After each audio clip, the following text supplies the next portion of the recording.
Okay. ஆக்சுவலாக இப்போ வந்து நம்ம வந்து இந்த டெஸ்டிங் பார்க்குற போட்டில் தான் இருக்கோம்.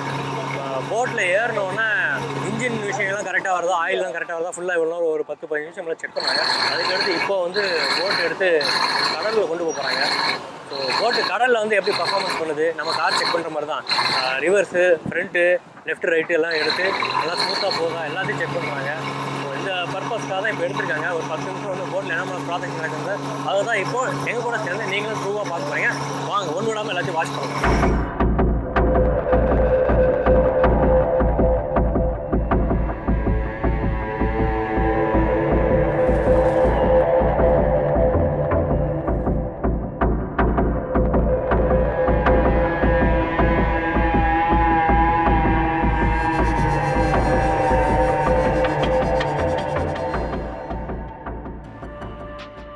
நேற்று வந்து அண்ணன் பேசினது எல்லாமே நம்ம ஆல்ரெடி வீடியோவில் பார்த்துருப்பீங்க.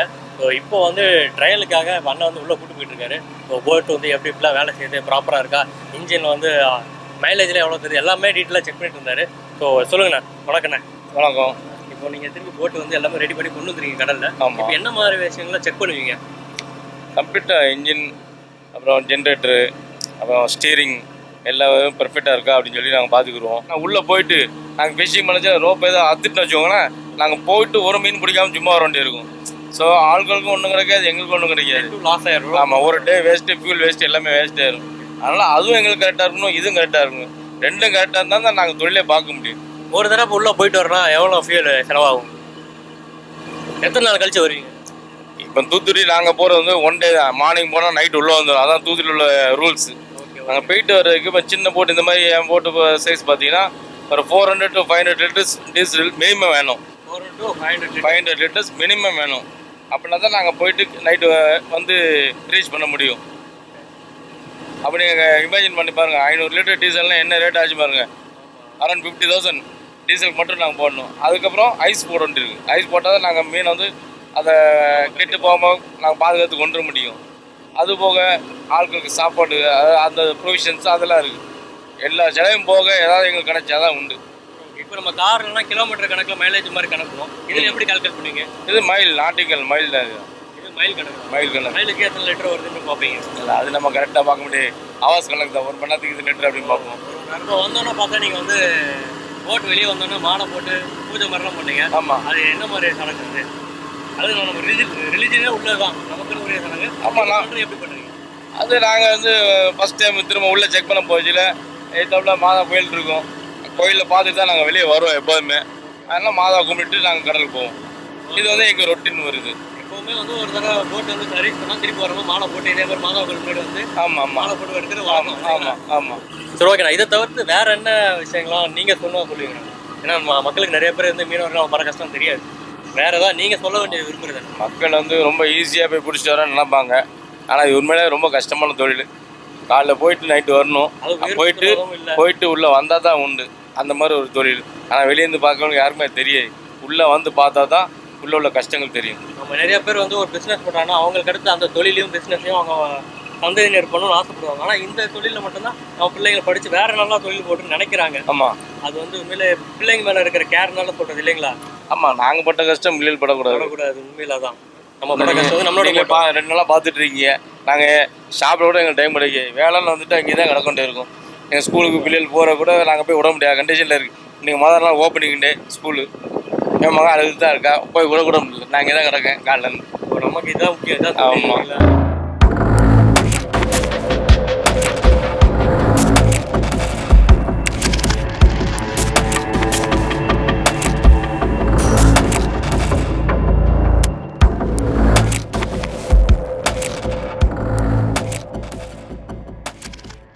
அதில் நடுவில் என்ன அது? அதான் போய் இந்த பக்கம் க்ரீன் இருக்கும், அந்த பக்கம் ரெட் இருக்கும். அது கூட்டி தான் உள்ளே வரணும், வெளியே போகணும். நீங்கள் அந்த பக்கம் வெளியே போயிட்டீங்கன்னா உள்ளே வரணும், வெளியே வர இதில் கூட கரெக்டாக வச்சுருங்க. அதான் ரூட்டு. இது வந்து சி ரூட்டு. இந்த ரூட்டில் உள்ளே வந்தால் தான் கரெக்டாக நம்ம வந்து ஃபிஷ் ரீச் பண்ண முடியும். அந்த பக்கம் இந்த பக்கம் போயிட்டீங்கன்னா போட் வந்து கிரவுண்ட் ஆயிரும், மண்ணில் மாட்டிடும். ஜாம், டிராஃபிக் ஜாம் மாதிரி. டிராஃபிக் ஜாம் டெப்த்து கம்மியாக இருக்கும், ஷேலை ஓட்டுறோம், கீழே மண் இருக்கும், அதில் போய் உட்காந்துரும். அதெல்லாம் உங்களுக்கு தான் தெரியும். புதுசாக எடுக்கிறாங்களா, அதெல்லாம் பார்த்து தான் எடுக்கணும் இல்லை? ஆமாம் ஆமாம். அதனால் நான் டிரைவர் எல்லாமே லைசன்ஸ் வச்சுருப்பாங்க, லைசன்ஸ் ஹோல்டர்ஸாக இருப்பாங்க. இது லைசன்ஸ்லாம் எப்படின்னா இது எங்கே போய் எடுக்கிற மாதிரி இருக்கும்? இப்போ மற்ற காரு பைக்கில் தெரியும். நம்ம ஃபிஷரிஸ் டிபார்ட்மெண்ட் ட்ரைனிங் கொடுத்து நம்ம ஃபிஷரிஸ் யூனிவர்சிட்டி அப்புறம் மீன்வளத்துறை எல்லாம் சேர்ந்து கொடுப்பாங்க. கவர்மெண்ட் இஷ்யூ பண்ணுற லைசன்ஸ். Okay okay. அப்போ லைசன்ஸ் வாங்கினா நம்ம எடுக்க முடியும். ஆமாம் ஆமாம் ஆமாம். எல்லாம் பேப்பர்ஸ்லாம் கரெக்டாக இருக்கா எல்லாமே பார்ப்பாங்க. இதான் அந்த லைசன்ஸ். ஓ இதுதான் அந்த லைசன்ஸ். இதான் அந்த லைசன்ஸு. லைசன்ஸ் இருந்தால் தான் போட்டுக்கு வேணும், ஓட்டுறதுக்கு வேணும். நீங்கள் பார்த்தீங்கன்னா தெரியும், போட்டுக்கு ரெண்டாவது ஓட்டுறதுக்கு. உள்ளே போச்சுல கோஸ்ட் கார்டு மெரைன் போலீஸ் வந்து பார்ப்பாங்க. ஓ மெரைன் எப்போ செக் பண்ணுவாங்க, பேப்பர்ஸ்க்கு எல்லாம் கரெக்டாக இருக்கா. ஓகே ஓகே எல்லாமே பார்ப்பாங்க. ஓகேண்ணா. காசு எல்லாம் கவர்மெண்ட் கொடுக்குறது தான். ஓகேண்ணா. ஏன்னா எங்களுக்கு ஒரு ரெஜிஸ்ட்ரேஷன் நம்பர் இருக்கும். அந்த ரெஜிஸ்ட்ரேஷன் நம்பர் போட்டாலே இந்த போட்டு எந்த தமிழ்நாட்டில் எங்கே உள்ள போட்டுங்கிறது அவங்களுக்கு தெரிஞ்சிடும். என் போட் நம்பர் பார்த்தா 5201. நான் தூங்கிட்டு இருக்கிற தட்டியில் தான் உன் போட் நம்பர் நான் சொல்லிவிடுவேன். ஏன்னா அப்படி நம்ம அதெல்லாம் கிடக்கும். அந்த நம்பர் அவங்களுக்கு ஒரு ஆப் இருக்கும். அந்த அதில் போய் பார்த்தாங்கன்னா இது எந்த ஹார்பர்லேருந்து வருது, எப்போ கிளம்பிச்சு, அவ்வளோ டீட்டெயில்ஸ் அவங்களுக்கு தெரியும். எல்லாமே பக்கம் தெரியும். ஆமாம் ஆமாம். இப்போ வந்து திடீர்னு உள்ளே போயிட்டீங்க, வெள்ளம் வருது, புயல் எச்சரிக்கை கொடுக்குறாங்கன்னா அந்த கம்யூனிகேஷன்லாம் இப்போ எப்படி ஃபாலோ பண்ணுறீங்க? அது உள்ளே போகிறதுக்கு முன்னாடி எங்களுக்கு இன்ஃபார்ம் பண்ணிடுவோம். நாங்கள் போக மாட்டோம். முன்னாடி இன்ஃபார்ம் பண்ணிடுவோம். ஆமாம். நாங்கள் மார்னிங் வந்தால் கூட ரிட்டர்ன் நோட்டில் திரும்பி வந்துடுவீங்க. ஆமாம். அது ரப்பாக இருந்தால் நாங்களே வந்துடுவோம். நீங்கள் அதை கண்காணிச்சுட்டு தான் இருப்பீங்க. ஆமாம். எங்கள்கிட்ட ஆப் இருக்குது. எங்கள் இதுலேயும் தெரியும் எத்தனை நாட்ஸ் போகிறோம், என்ன ஏதுன்னு எல்லாமே தெரியும். இப்போ எங்கெல்லாம் ஃபோன்லாம் வந்து நடுவு கரெக்டாக சிக்னல் எடுக்க மாட்டேங்க. ஆனால் உங்களுக்கு அது கரெக்டாக சிக்னலில் கரெக்டாக இருக்குங்களா? நாங்கள் இது வச்சுருக்கோம்ல, ஜிபிஎஸ் எல்லாமே வச்சுருக்கோம். அதை வச்சு நீங்கள் எல்லாம் ஆமாம். அதை வச்சு நான் டேட்டட் பண்ணி வந்துடுவோம். ஏதாவது ப்ராப்ளம்னா உடனே வந்துடும். ஓகேண்ணா ஓகே. கடல் மேலே ஏதாவது பிரச்சனை, இன்ஜின் ப்ராப்ளம் ஆகிட்டு போட்டு இது ஓட முடியல அப்படின்னா நாங்கள் எப்போவுமே பக்கத்தில் அது என்னென்னா தொலம் போட்டுன்னு சொல்லுவோம். 2 போட்டு 3 போட்டு சேர்ந்து ஒரு ஏரியாவில் ஃபிஷிங் பண்ணுவோம். இன்கேஸ் ஏன் போட்டுக்கு ஏதாவது ப்ராப்ளம் ஆகிட்டு அப்படின்னா அவங்களுக்கு கால் பண்ணோம், அவங்க எல்லாம் ஹெல்ப் பண்ணுவாங்க. இல்லை அவங்களுக்கு பேர் தான் போகிற மாதிரி இருந்தால் யாரை கூட பக்கத்தில் இருப்பாங்க. அவங்களுக்கு எதாவது இஷ்யூ அப்படின்னா எங்களுக்கு கால் பண்ணுவாங்க. நாங்கள் போய் கயிறு போட்டு இழுத்து வந்து பத்திரமா வந்துடுவோம். ஓகே. அதான் இது ஒரு ஒற்றுமையாக இருந்தால் ஒரு சவாலையும் சந்திச்சு திரும்பி வரக்கூடாது இல்லைங்களா? அதுக்காக தான் ஒரு விஷயம். சரி ஓகே. இப்போ வந்து நார்மல் நம்ம சிட்டிக்குள்ளே உள்ள ஊரில் இருக்கோம்னா எதாவது ப்ராப்ளம்னா போலீஸ் ஸ்டேஷன் கூட அந்த மாதிரி போகிறோம். இங்கே எதாவது அவசரம்னா யாருக்கு கால் பண்ணுவீங்க? மரைனுக்கு கால் பண்ணி அவங்க உதவியில். ஆமாம். டிபார்ட்மெண்ட் ஃபிஷரிஸ் டிபார்ட்மெண்ட் இருக்குது. ரொம்ப கிரிட்டிக்கலான இதெல்லாம் அவங்களுக்கு இன்ஃபார்ம் பண்ணால் அவங்க கோஸ்ட் கார்டு மூலமாக எங்களுக்கு ஹெல்ப் பண்ணுவாங்க. ஓ கரெக்டாக ஹெல்ப் பண்ணுவாங்க. அதெல்லாம் பண்ணுவாங்க. அந்த வகையில் நம்ம இந்தியன் கவர்மெண்ட்டும் சரி, நம்ம தமிழ்நாடு கவர்மெண்ட் நமக்கு சப்போர்ட்டாக தான் இருக்குது. சப்போர்ட் பண்ணுவாங்க.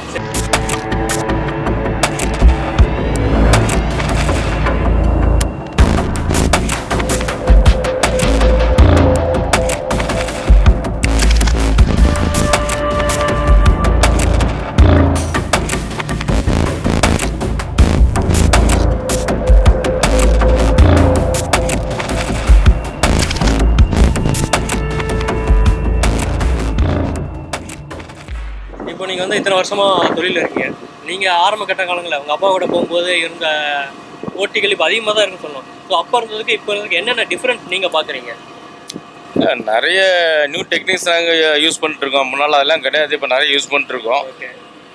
ஆனால் நாங்கள் இந்த நியூ டெக்னிக்ஸ் யூஸ் பண்ணாலும் அந்த பழைய கேட்ச் இல்லை, மீன் குறைஞ்சிருச்சு. அது என்னன்னு தெரியல. அதுக்கு என்ன காரணம் நினைக்கிறீங்க? மேபி பொல்யூஷன், வெதர் எல்லாம் காலங்கள் இதில் மாற்றங்கள் எல்லாமே மாறிக்கிட்டு இருக்கு. பருவநிலை எல்லாமே மாறுது. வெயில் அதிகமாக இருக்குது. நம்ம எப்பப்போ என்னென்ன வருது நமக்கே தெரிய மாட்டேங்குது. திடீர்னு பார்த்தா ஃப்ளட்டிங் ஆகுது. அதனால் மீன்களும் குறைஞ்சிருச்சு. ஒரு ப்ராப்ளம் சொன்னாங்க, டக்குன்னு வந்து அவர் போய் என்ன ப்ராப்ளம் சொல்லி பார்க்க போயிருக்காரு. இன்ஜினில் வந்து ஏதோ ப்ராப்ளம் சொல்லியிருக்காங்க அப்படின்னு. ஸோ ஆக்சுவலாக வந்து கடலுக்கு போகிறதுனால இதுதான் எந்த ஒரு சுச்சுவேஷனுமே நமக்கானது இல்லைன்னு தான் கண்டிப்பாக நம்ம எடுத்துக்கணும். இப்போ உடனே பார்த்தீங்கன்னா எல்லாருமே கீழே போயிட்டாங்க. இதுக்கு நடுவில் வந்து பார்த்தீங்கன்னா உள்ளே வந்து கடலில் இறங்கின உடனே உள்ளே வந்து ப்ரொபேட்டர் வந்து சுற்றலன்னு டக்குன்னு ஒருத்தர் கீழே குதித்து உள்ளே கடல்களில் போயிட்டு சுற்ற ஆரம்பிச்சிட்டாங்க. நம்மளாம் வந்து காமெடியாக பேசுவோம், இந்த மாதிரி நான் கடற்கல்ல தள்ளணும், நம்ம சம்பளம் யார் வாங்குற மாதிரி கேட்டுட்ருக்கோம். ஆனால் உண்மையிலே அவங்க லைஃப் வந்து அப்படி தான் இருக்குது. ஸோ மீனவர்கள் நம்ம சாதாரணமாக சொல்லிகிட்ருக்கோம். ஸோ அவங்க மீனை வந்து கரைக்கு கொண்டு வர மட்டும் தான் நமக்கு தெரியுதே தவிர அதுக்கு பின்னாடி எவ்வளோ உடல் உழைப்பு இருக்குது, எவ்வளோ விஷயங்கள் வந்து அவங்க ஃபேஸ் பண்ணிட்டு தான் கொண்டு வராங்கன்னு நமக்கு தெரியல. ஸோ இதன் மூலமாக நம்ம ஃப்ரெண்ட் ஃபுட்ஸ் நேயர்களுக்கு நிறைய விஷயங்களை தெரியப்படுத்துகிறோன்றதுல எங்களுக்கு இது ஒரு கௌரவமான விஷயம் கூட கண்டிப்பாக சொல்லலாம்.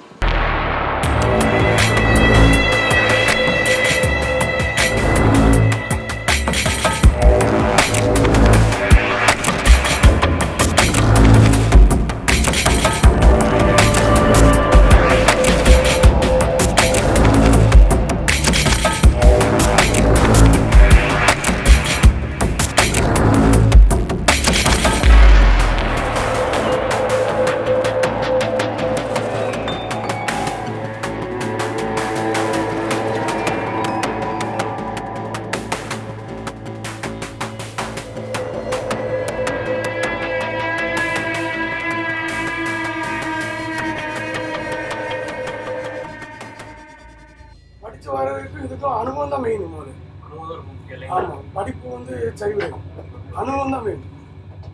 இப்போ ஆரம்பத்தில் கூட இப்போ நான் கூட எனக்கு ஒரு சின்ன டவுட் இருந்துச்சுன்னா என்னோட ஒரு பெரிய ஆள்கிட்ட கேட்பேன். உங்கள் சீனியர்கிட்ட கேட்பீங்க. ஆமாம், கேட்குற ஒன்றும் தப்பு கிடையாது. நமக்கு தெரிஞ்சு நினச்சி அது சில நேரம் தப்பாயிட்டுனா கடமை நம்ம தான் நினச்சிடுறீங்க. இதில் வந்து ஈகோலாம் பார்க்கக்கூடாது. எப்படி போயிட்டு வருமோ அதே மாதிரி வந்து கடலில் வந்து தப்பிக்கணும். இப்போ காரு பைக்ல ஓட்டுறோம்னா ஓட்டும்போது ஏதோ ப்ராப்ளம் வச்சா தெரியும். இப்போ இதில் அந்த மாதிரி ப்ராப்ளம் தெரிஞ்சிடும்.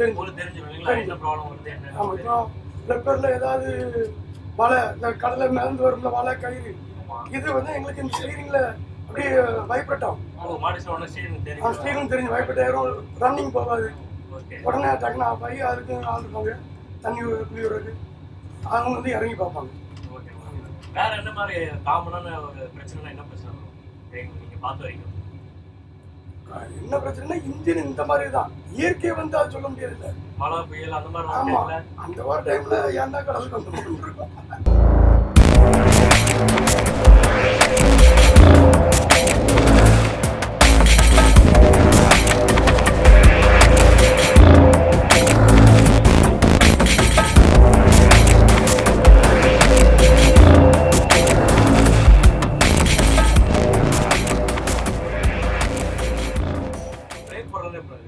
பிரேக்லாம் கிடையாது. ஓட்டு ரிவர்ஸ் போட்டு அமைக்க நீங்க லாஞ்சி நிப்பாட்டணும். இதான் சவால். இப்போ ஏதாவது ஒன்று ஆச்சுன்னா பிரேக்லாம் போட்டு எவ்வளோ ரிவர்ஸ் பண்ணணுமோ அவ்வளோ ரிவர்ஸ் போட்டணும்.